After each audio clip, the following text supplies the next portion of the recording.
but the phone does get hot. So I've seen a lot of reviewers saying that this phone has zero compromises. Well, let's see if that's true. First off, we get greeted by this themed out wrap with the box in the middle. It comes with a case and we'll get to the phone in a bit. There'll be 45-watt charger included, and here's the phone itself. And that actually feels a lot more well finished than I expected. I did get the white so that it will be fingerprint smudge free, as you can see here, and in my opinion, it looks a lot more expensive compared to the RGB all the way look that's too gamified. Moving on to the accessory box, it's actually a cooling kit which includes a MagSafe cooler and a case for the phone.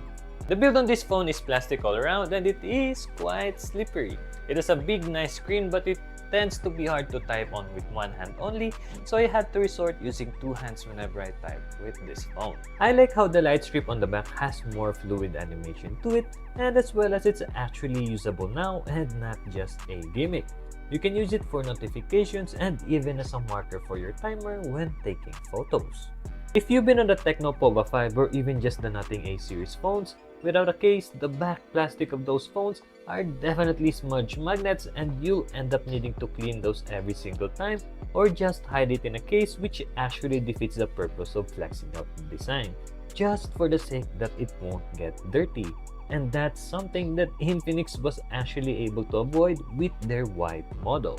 PS, even the white models on the Nothing A series is a hell of fingerprint magnet compared to this one. This phone is flexing 144Hz of display, but it's mainly limited to the system apps and some social media apps. The rest, even games, are capped to at most 90 to 120 Hz. Next, Infinix is flexing out that you can use this for all-day gaming without missing some frames.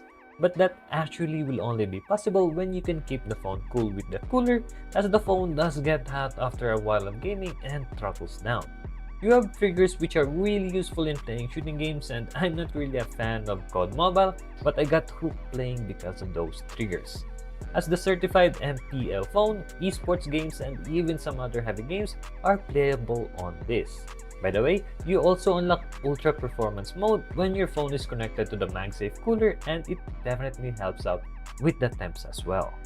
Haptics on this phone actually feels quite nice, better even compared to my Realme 13 Plus phone.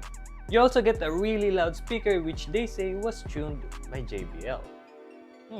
Moving on, we have the camera, which I would say is definitely not the strong forte of this phone, but it does take quite decent enough photos for everyday posting on social media and whatnot.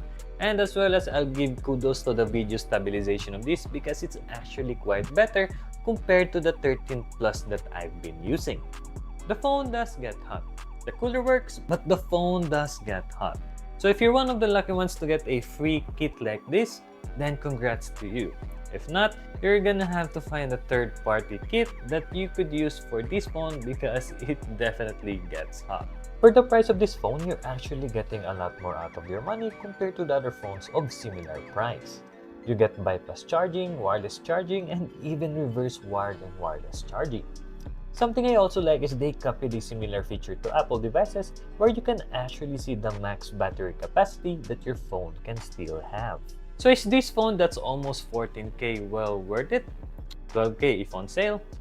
Definitely so, but it's not without any compromises. Also, for the target market that they're going for, which are the gamers, definitely a good budget gaming phone to consider.